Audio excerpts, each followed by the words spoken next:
أعوذ بالله من الشيطان الرجيم. بسم الله الرحمن الرحيم. يا أيها الذين آمنوا من يرتد منكم عن دينه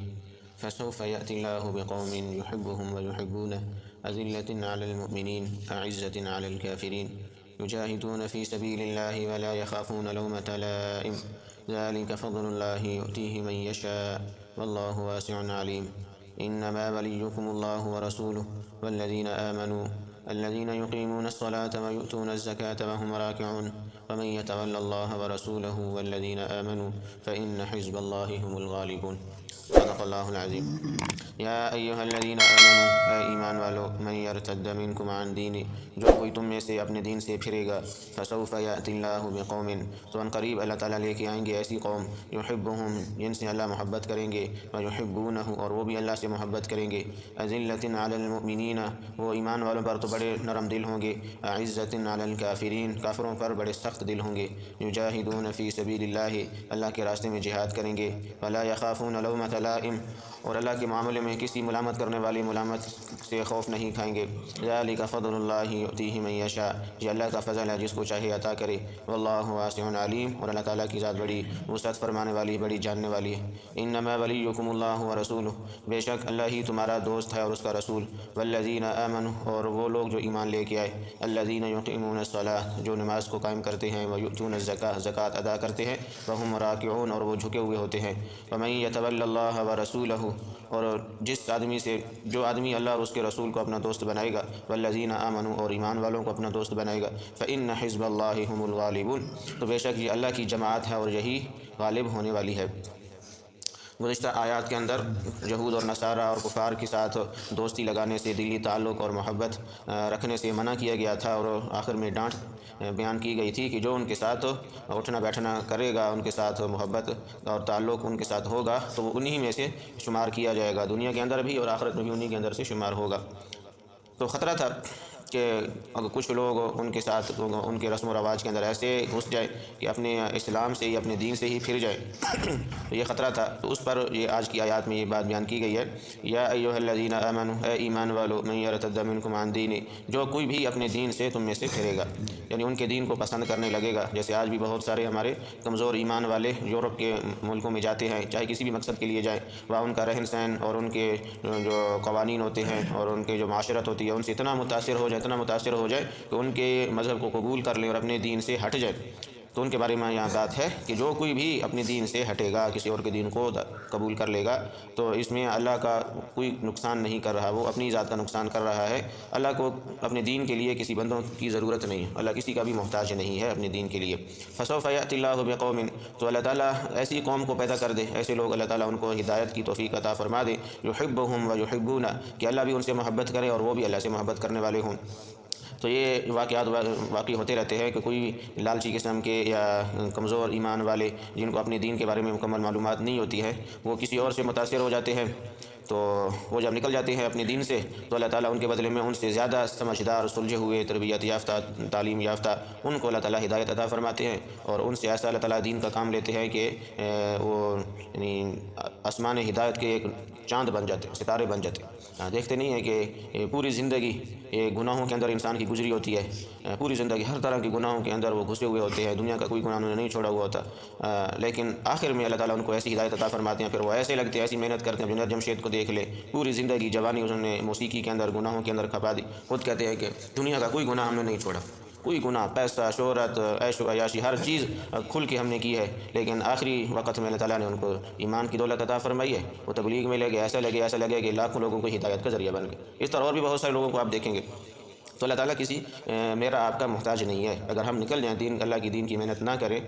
تو اللہ تعالیٰ کو ہماری ضرورت نہیں ہے. اللہ تعالیٰ ہمیں پرے ہٹا کے دوسروں لوگوں کو ہدایت دے دیں گے، وہ آ جائیں گے، پھر وہ اللہ تعالیٰ ان سے بھی محبت کریں گے اور وہ بھی اللہ سے محبت کرنے والے ہوں گے. اذلۃ علی المؤمنین، پھر ان کی ایک صفت یہ ہوگی کہ وہ ایمان والوں پر بڑے نرم دل ہوں گے، ایمان والوں کے ساتھ ان کے بڑے اچھے تعلقات ہوں گے. ان کے تو کفار کے ساتھ بڑے اچھے تعلقات تھے نا، ان کی مصنوعات کو بڑا پسند کرتے تھے کہ ہماری ان کی جو مصنوعات ہیں یہ بڑی اچھی ہیں، اور ان کا رہن سہن بڑا اچھا ہے، ان کا ٹریفک کا نظام بہت اچھا ہے، ان کا فلاں اچھا ہے، فلاں اچھا ہے، ساری یہ ساری تعریفیں انہی کے بارے میں ان کی زبانوں سے نکلتی ہے، لیکن یہ لوگ جو ہوں گے نا، یہ ایمان والوں پر بڑے نرم دل ہوں گے۔ اگرچہ ایمان والے بہت کمزور ہوتے ہیں، اپنے ایمان میں بھی، اعمال میں بھی، صفات میں بھی، عادات میں بھی ہر طرح کی کمزوریاں ہوتی ہیں، لیکن اس کے باوجود بھی ایمان والوں پر بڑے نرم دل ہوں گے، ان کی اصلاح کی ہر وقت کوشش میں لگے رہیں گے۔ عزت علی الکافرین، اور کافروں کے خلاف بڑے سخت دل ہوں گے۔ یہاں ایمان والوں کی ایسے لوگوں کی صفات بیان کی جا رہی ہیں جو اللہ کو پسندیدہ ہیں، تو یعنی مومنین پر بڑے نرم دل ہوں گے، ان کی پیٹھ پیچھے غیبتیں نہیں کیا کریں گے، جیسے ہمارے یہاں تو یار فلاں ایسا ہے، فلاں مسجد میں آتے یہ کرتا ہے وہ کرتا ہے، چھوٹی چھوٹی باتوں میں پیچھے لگے رہتے ہیں۔ یہ ہماری مسجد میں بھی ایسے لوگ موجود ہیں جو مجھے آ کے بتاتے ہیں کہ فلاں کو سمجھو وہ آتا ہے مسجد میں ایسا کرتا ہے، اس کو سمجھو وہ آتا ہے وہ ایسا کرتا ہے۔ یعنی مسجد میں ہم لوگ آتے ہیں دوسروں کی عیب تلاش کرنے کے لیے۔ اللہ کے بندے مسجد میں آئے تو اپنا وقت اتنا نکال کے آئے ہیں تو قرآن پڑھیں، تسبیح ہاتھ میں لے لیں، ایک دوسرے کی طرف انسان دیکھے کیوں فلاں کیا کر رہا ہے، فلاں کیا کر رہا ہے۔ انسان خود عیبوں سے بھرا ہوا ہو، یا تو انسان کو یہ سمجھے کہ میرے اندر کوئی عیب ہی نہیں ہے، میں تو عیبوں سے بالکل خالی ہوں، میں تو فرشتہ بن چکا ہوں، تب تو وہ دوسروں کی عیب تلاش کرے، دوسروں کی طرف دیکھے۔ جب انسان خود ہی عیبوں سے بھرا ہوا ہے تو اس کو نہ نماز کا صحیح معلومات ہے، نہ اس کے الفاظ درست ہے، نہ اس کو قرآن صحیح آتا ہے، تو اپنی ان چیزوں کی طرف توجہ کرے، دوسروں کی طرف کیوں دیکھتا ہے؟ تو یہ ہر جگہ ہے، تو یہ اللہ کو انتہائی ناپسند ہے۔ اذلۃ علی المؤمنین، ایمان والوں پر تو بڑے نرم دل ہوں گے، عزت علی الکافرین، اور کافروں پر بڑے سخت دل ہوں گے، ان کی کسی خوبی کو نہیں دیکھیں گے، ان کے بارے میں دل میں سخت رویہ ہوگا کافروں کے بارے میں۔ اور سورہ فتح 26 پارے میں جو آخری رکوع ہے، جو اس میں بھی اللہ تعالیٰ نے آپ صلی اللہ علیہ وسلم کے ساتھیوں کی صفات جو بیان فرمائی ہے نا، محمد الرسول اللہ والذین معہ، یہ محمد اللہ کے رسول ہے اور جو ان کے ساتھ ہے، یعنی آپ صلی اللہ علیہ وسلم کے جو ساتھ ہے ان کی صفات آگے بیان کی گئی۔ رحماء بینہم، جو آپس میں بہت رحم دل ہے، آپس میں ان کی بہت محبت ہے۔ اشداء علی الکفار، کافروں پر بڑے سخت ہے۔ تو یہ ایمان والے کی ایک صفت ہوتی ہے کہ آپس میں وہ ان کی کوئی رنجشیں نہیں ہوتی ہے، کوئی سختیاں نہیں ہوتی ہیں، نفرتیں نہیں ہوتی ہیں۔ آج مسلمانوں کی آپس میں بہت زیادہ نفرتیں پھیل چکی ہے، ایک مسجد والے دوسری مسجد والے کو سلام نہیں کرتے ہیں، ایک فرقے والے دوسرے فرقے والوں کو سلام نہیں کرتے ہیں، دوسرے کے پیچھے نمازیں نہیں پڑھتے ہیں۔ تو یہ ساری کی ساری شیطان کی چالیں ہیں۔ ہم سارے کے سارے کیا ہے، آپس میں بے شک اختلافات موجود ہوں، چاہے کوئی بھی اختلافات ہوں، لیکن اتنی انتہا کی نفرت آپس میں نہ ہو کہ دوسرے سے سلام کرنا بھی انسان چھوڑ دے، ایک دوسرے کے پیچھے نماز پڑھنا بھی چھوڑ دے۔ الحمدللہ ہمارے ہاں تو کسی کو کوئی منع نہیں ہے، جو مسجد میں آئے ویلکم ہے، ہم ہر ایک ہی مسجد میں جاتے ہیں، ان کے پیچھے نمازیں بھی پڑھتے ہیں۔ تو اس طرح ہونا چاہیے۔ خواہ مخواہ کفر کے فتوے اور گستاخ کے فتوے اور فلاں یہ شیطان کی بہت بڑی چال ہے جس میں انسان کو پھنساتا ہے۔ تیسری صفت، یجاہدون فی سبیل اللہ، وہ اللہ کے راستے میں جہاد بھی کریں گے، اللہ کے راستے میں اپنی جان مال وقت کو لگائیں گے، جتنا ضرورت مال کی ہوگی مال لگائیں گے، کنجوسی نہیں کریں گے۔ جب وقت لگانے کی بات آئے گی وقت لگائیں گے، پیچھے نہیں ہٹیں گے۔ جب جان دینے کی بات آئے گی تو جان بھی اللہ کے نام پر قربان کر دیں گے کہ جان اللہ کی دی ہوئی ہے، اب اللہ کے نام پہ قربان ہے، ہر چیز میں آگے آگے ہوں گے۔ ولا یخافون لومۃ لائم، اور کسی ملامت کرنے والے کی ملامت کی پرواہ نہیں کریں گے کہ فلاں کیا کہے گا، فلاں کہ لوگ جیسے دنیا کہتی ہے کہ تو پاگل ہو گیا کیا، تیرا دماغ کام نہیں کرتا کہ دنیا کیا کہے گی تجھے، تو اپنے گھر بار کو چھوڑ کے، بچوں کو چھوڑ کے، سارا کچھ چھوڑ چھاڑ کے کیا کر رہا ہے تو، تجھے سمجھ نہیں آ رہی ہے، محلے والے یہ سارے کچھ جیسے آپ صلی اللہ علیہ وسلم کے پاس سارے کے سارے اکٹھے ہو کے آ گئے، تو آخر میں اپنے خاندان والے بھی آ گئے۔ تو آپ نے کیا فرمایا، اگر میرے ایک ہاتھ پہ سورج رکھ دیا جائے، دوسرے ہاتھ پہ چاند رکھ دیا جائے نا، اگرچہ یہ ناممکن بات ہے، اگر تم یہ کر بھی لو، اتنا بڑا گرم سورج میرے ہاتھ پر رکھ دو، اتنا بڑا چاند میرے ہاتھ پر رکھ دو، تب بھی میں اس کام کو نہیں چھوڑوں گا، چاہے دنیا میرے مخالف ہو جائے۔ ابوبکر صدیق رضی اللہ تعالیٰ عنہ کو جب خلافت ملی تو بہت سارے قبائل مرتد ہو گئے تھے، زکوٰۃ دینے سے انکار کر دیا تھا، تو اب بیرونی دشمن بھی بہت بن گئے، اندرونی دشمن بھی بہت بن گئے، تو آپ صلی اللہ علیہ وسلم نے جو ایک جیش تیار کیا تھا، جیش اسامہ، اس کو روانہ کرنا تھا، اور اگر وہ روانہ کرتے تو مدینہ منورہ خالی ہو جاتا، تو اس وقت اتنی بڑی تعداد مسلمانوں کی نہیں تھی، تو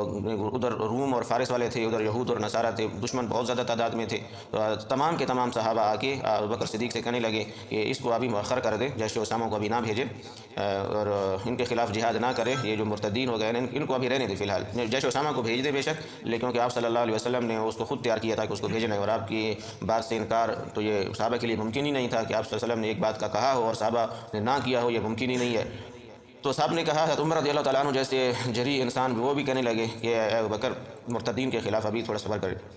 انہوں نے صرف زکوٰۃ دینے سے انکار کیا ہے نا، اسلام سے تو نہیں پھرے ہیں، تو ان کو تھوڑا صبر کرے، جیش اسامہ جب واپس آ جائے گا پھر اس کے بارے میں سوچیں گے۔ تو ابوبکر صدیق رضی اللہ تعالیٰ عنہ نے کیا کہا تھا کہ تم سب کے سب جاؤ گے اور ان سے لڑائی کرو گے۔ آپ صلی اللہ علیہ وسلم کے زمانے میں جو کوئی زکوٰۃ کے اندر ایک جانور کی رسی بھی دیتا تھا نا، اور اگر وہ رسی دینے سے بھی انکار کرے گا، نہیں دے گا، اس کے خلاف ہی میں جہاد کروں گا۔ یہ کیسے ہو سکتا ہے کہ ابوبکر موجود ہو، زندہ ہو، اور اس کے موجودگی میں دین کے کسی بھی ایک چیز کو چھوڑ دیا جائے، اس کا انکار کر دیا جائے، یہ نہیں ہو سکتا، ابوبکر موجود ہوگا، یہ نہیں ہو سکتا۔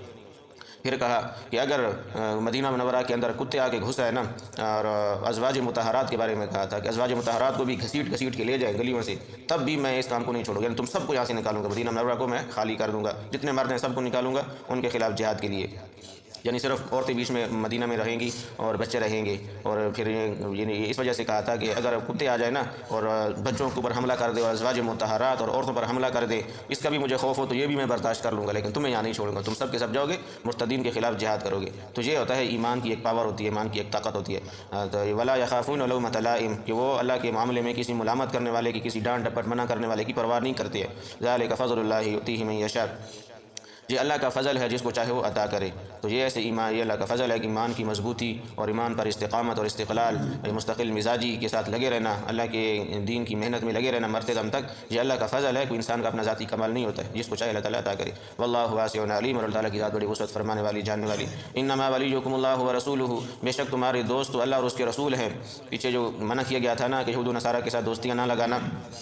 تو ابھی کہا جا رہا ہے ایمان والوں کو کہ تمہارے حقیقی جو دوست ہیں نا، تمہارے خیر خواہ ہیں، وہ اللہ اور اس کے رسول کی ذات ہے۔ والذین آمنوا، اور وہ ایمان والے، ان کے ساتھ آپ دوستیاں لگاؤ۔ والذین یقیمون الصلاۃ ویؤتون الزکاۃ، جو نماز کو قائم کرتے ہیں اور زکوٰۃ ادا کرتے ہیں۔ یعنی یہ دو صفات والے جو ایمان والے ہیں نا، ان کے ساتھ اللہ تعالیٰ دوستی لگانے کی تاکید کر رہی ہے۔ کون سے ایمان والے؟ جو نماز کو قائم کرتے ہیں، زکوٰۃ ادا کرتے ہیں۔ تو یہاں بھی دیکھیں نماز اور زکوٰۃ کتنی اہم چیز ہے جس کو آج ہم نے چھوڑا ہوا ہے۔ زکوٰۃ کسی کو پتہ ہی نہیں ہوتا میں ہم پر زکوٰۃ فرض ہے یا نہیں۔ زکوٰۃ ان کے اوپر فرض ہوتی ہے لیکن وہ خود زکوٰۃ لینے والے بن جاتے ہیں۔ ہم نے بہت سارے ایسے دیکھے ہیں کہ وہ جن پر زکوٰۃ خود فرض ہے کہ وہ دے، اور وہ بھی ان لینے والوں کے اندر وہ شامل اپنے آپ کو کر دیتے ہیں۔ زکوٰۃ کا ہی پتہ نہیں ہے، اور نماز ہماری کتنی ہے، کتنا اس پر ہمارا عمل ہے، نماز پر ہم سب کو اچھی طرح پتہ ہے۔ تو انما ولیکم اللہ ورسولہ، تو تمہارے دوست اللہ اور اس کے رسول کی ذات ہے، اور وہ ایمان والے جو نماز کو قائم کرتے ہیں اور زکوٰۃ ادا کرتے ہیں۔ وہم راکعون، اور زکوٰۃ ادا کرتے وقت وہ جھکے ہوئے ہوتے ہیں۔ یہ نہیں ہے کہ میں نے کسی کو زکوٰۃ دی ہے تو میں بڑے فخر کے ساتھ بولوں اور اس کو بار بار مجمع کے اندر اس کو جتلاؤں بھی صحیح کہ میں تجھے یاد نہیں، میں نے تجھے اتنے پیسے دیے تھے، اتنے تیرے ساتھ میں نے مدد کی تھی، میں نے صدقہ دیا ہے، تو بار بار اس کو میں جتلاتا رہوں، احسان اس کو جتلاتا رہوں کہ میں نے تجھے تیرے ساتھ فلاں موقع پر اتنی مدد کی تھی۔ نہیں، زکوٰۃ دینے والے کی جو جہاں نشانی بتائی گئی ہے نا، اللہ کو جو پسند ہے وہ کیا ہے کہ یہ کام کرتے وقت وہ خود جھکے ہوئے ہوں، خود جھک کے کسی کے ساتھ خیر خواہی کرنی ہے، کسی کی مالی مدد کرنی ہے تو بڑھ چڑھ کے، یعنی اپنے آپ کو سر اٹھا کے نہیں، جھک کے کہ میری طرف سے یہ ہدیہ ہے آپ قبول فرما لے۔ ایسے نہیں کہ یہ لے میں تیرے ساتھ اتنی تعاون کر رہا ہوں، یہ فلاں اور فلاں بڑے فخر کے ساتھ، اکڑ کے ساتھ اس کے ساتھ بات نہ کرے، یہ اس کی صدقہ دینا اللہ کو کوئی پسند نہیں ہے۔ ہمارے ہاں تو کوئی 1000 روپے بھی دے تو اس کا جو لب و لہجہ وہ تبدیل ہو جاتا ہے، تو وہ اپنے آپ کو سمجھتے ہیں کہ میں نے بہت بڑا تیر مار لیا۔ یہ اللہ کو صدقہ دینا اور یہ اس طرح کی تعاون کرنا اللہ کو پسند نہیں ہے۔ جب انسان نیکی کرے تو پھر وہ بھول جائے، دریا میں ڈال دے، نیکی کر دریا میں ڈال، اس وجہ سے نہیں کہاوت بنائی گئی ہے۔ وَمَن يَتَوَلَّ اللَّهَ وَرَسُولَهُ وَالَّذِينَ آمَنُوا، اور جو کوئی بھی تم میں سے اللہ کے ساتھ دوستی لگائے گا اور اس کے رسول کے ساتھ دوستی لگائے گا، وَالَّذِينَ آمَنُوا، اور ایسے ایمان والوں کے ساتھ جن کی صفات ابھی بیان ہوئی ہیں، نماز قائم کرنے والے، زکوٰۃ ادا کرنے والے، ایسے ایمان والوں کے ساتھ دوستی لگائے گا تو یہ اللہ کی جماعت میں، اللہ کے لشکر میں داخل ہو گئے۔ اور یاد رکھو فَإِنَّ حِزْبَ اللَّهِ هُمُ الْغَالِبُونَ، بے شک اللہ کی جماعت جو ہے وہی غلبہ حاصل کرنے والی ہے۔ کچھ وقت کچھ اس کو آزمانے کے لیے کچھ حالات آتے ہیں، جیسے آپ صلی اللہ علیہ وسلم اور آپ کی جماعت پر حالات آئے، شہید بھی ہوئے، زخمی بھی ہوئے، بہت زیادہ تکلیفیں بھی آئی، وہ ایک مضبوط بنانے کے لیے حالات انسان پر آتے ہیں، لیکن آخری جو غلبہ ہوتا ہے نا وہ اسی جماعت کو ہوتا ہے۔ جیسا کہ پھر مدینہ منورہ کی ایسی ریاست بنی کہ روم اور فارس جیسی سپر پاور طاقتیں بھی مدینہ کا نام سن کے کانپنے لگ جاتی تھی۔ ایسی اللہ تعالیٰ پھر ہیبت ڈالتے ہیں کفار کے دل میں۔ اللہ تعالیٰ ہمیں بھی اس جماعت میں داخل ہونے کی اور یہ صفات جو جہاں بیان ہوئی ہیں ان پر عمل کرنے کی توفیق عطا فرمائے۔